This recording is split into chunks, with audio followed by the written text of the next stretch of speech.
Well, friends, happy 4th of July. Well, what is this holiday all about anyway? Well, the 4th of July being upon us, it is a time of celebration for our nation. We got fireworks, picnics, a 3-day weekend. Awesome.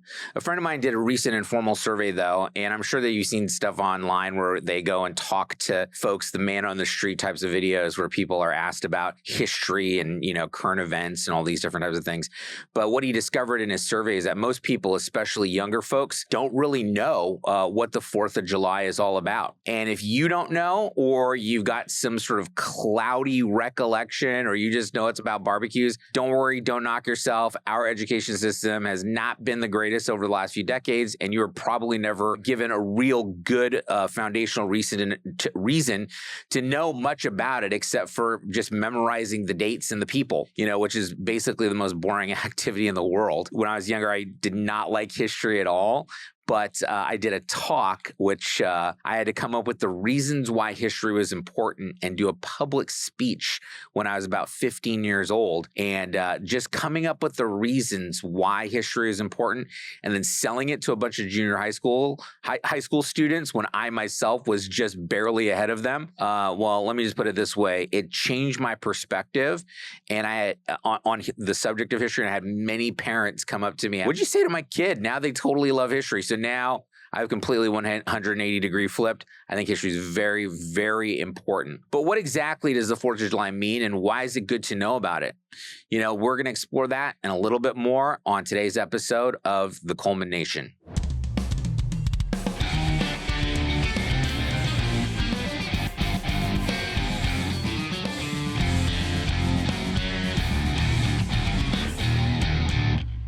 Most people are aware that the 4th of July is also known as Independence Day.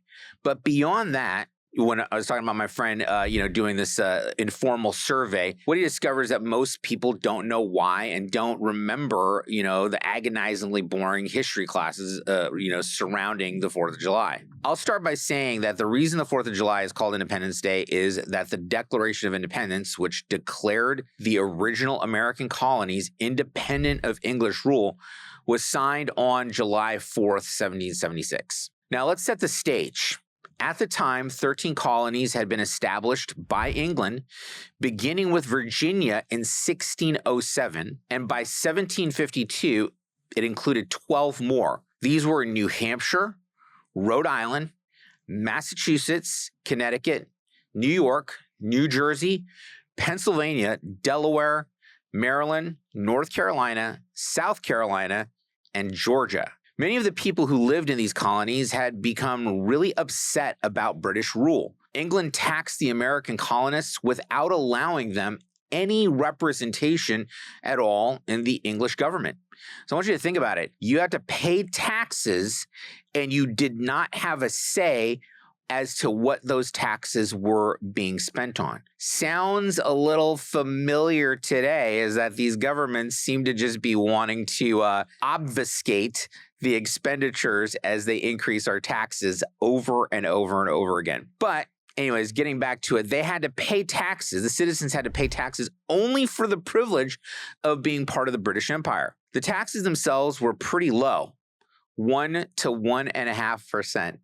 Can you imagine that? We created a revolution against the British Empire over a 1 to 1.5% tax. That's crazy. But really, it was the principle of taxation without representation that they objected to, not having a voice. So this will make more sense to you if we compare it to living in the U.S. today. Suppose you had to pay taxes to the government, but weren't allowed to vote, to have any representatives in Congress to represent you and your views and concerns. Nor were you allowed to have any vote on how your taxes were used. You just had to pay, and that was it, period. That's what the American colonists were subjected to, and what led them to declare war on England, what became known as the Revolutionary War. How did that war begin? The last straw that led to the start of the Revolutionary War was when, in 1774, England enacted a series of laws aimed at punishing colonists for various acts of protest against English taxes. Amongst other things, these laws removed the right of self-governance in Massachusetts, which the colonists considered a total outrage. Now, I will tell you this. I think that Massachusetts is the exception. They probably shouldn't have been afforded any independence because they're screwing it up like crazy, regardless of the fact that I love the Red Sox. Just kidding. Long live Massachusetts. But anyways, that same year, the First Continental Congress was convened to organize a response to these laws. The first measure they took was a boycott of British goods and a petition to King George to repeal the laws. None of this succeeded, though, and in April 1775, the American Revolution broke out in Massachusetts. A few months later, in November 1775, Thomas Jefferson, one of our founding fathers, and later our third president, wrote this in a letter, and I quote, "Believe me, dear sir, there is not in the British Empire a man who more cordially loves a union with Great Britain than I do. But by the God that made me, I will cease to exist before I yield to a connection on such terms as the British Parliament propose. And in this, I think I speak the sentiments of America." There had been no public declaration yet, as such a declaration would be viewed as an act of treason against the British Empire.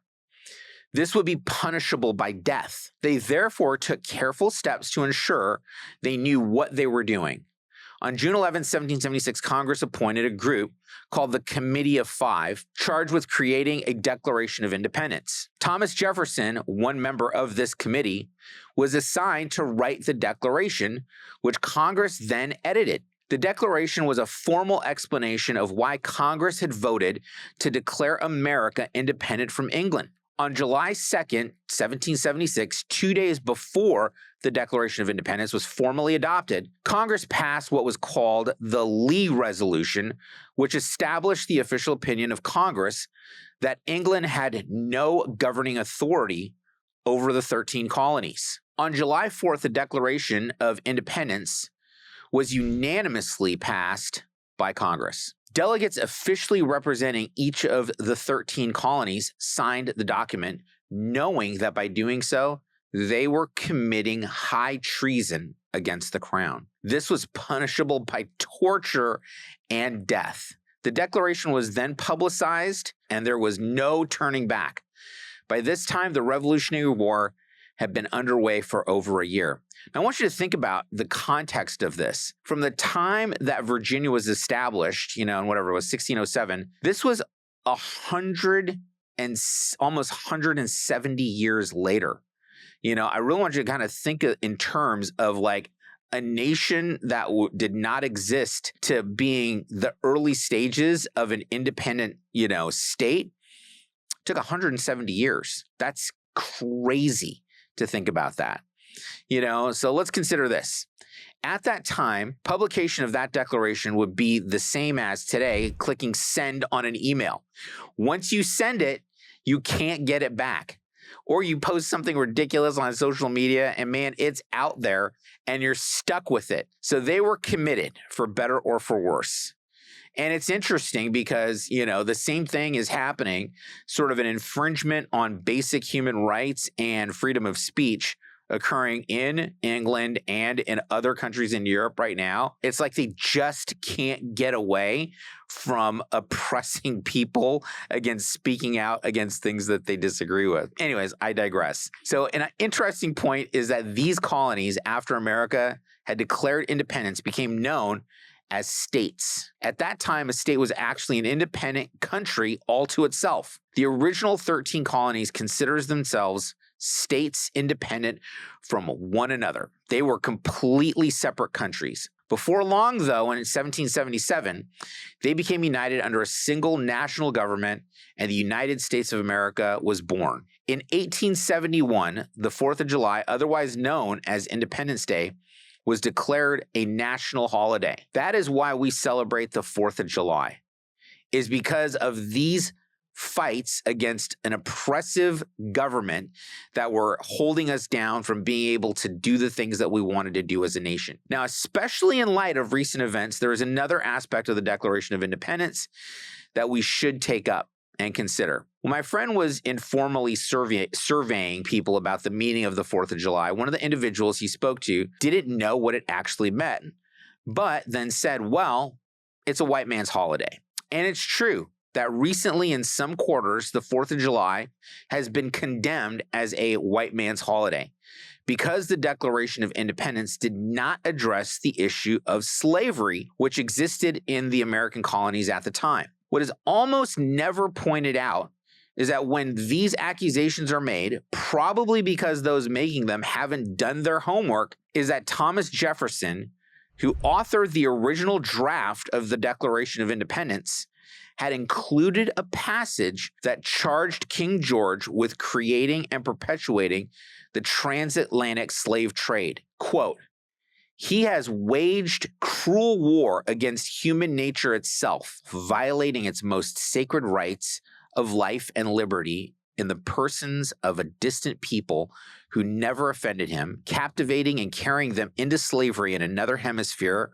or to incur miserable death in their transportation thither." This passage was edited out of the final version by Congress, and the reasons were never recorded, but it is considered that the likely reason was economic. The southern plantations, which were key to the colonial economy with crops such as cotton and tobacco, depended on the free labor of slaves. It is quite likely that the representatives of colonies relying on slavery weren't willing to sign the Declaration of Independence if slavery were to be abolished. Any debate likely concluded that if independence were to proceed, the issue of slavery would have to be tabled and addressed at a later time. It unfortunately took another 100 years before slavery was ended, but independence was indeed achieved, which, it was probably argued, was the more critical overall goal. We had to open up some doors, especially of self-governance,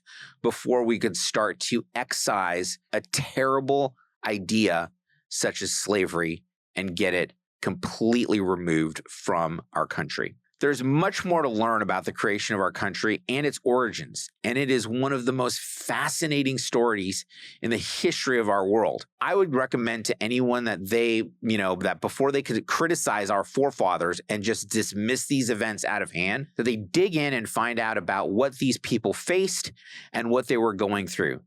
I feel that it's too important a time with many lessons to be learned to brush it aside with just surface criticisms. Serious faults can be found in any period of history, including ours. But there is also much that is right that should not be ignored. But I want to ask you this. What are your thoughts on this holiday and why it is celebrated? Did you learn something from this episode? I'd love to know. So please leave a comment.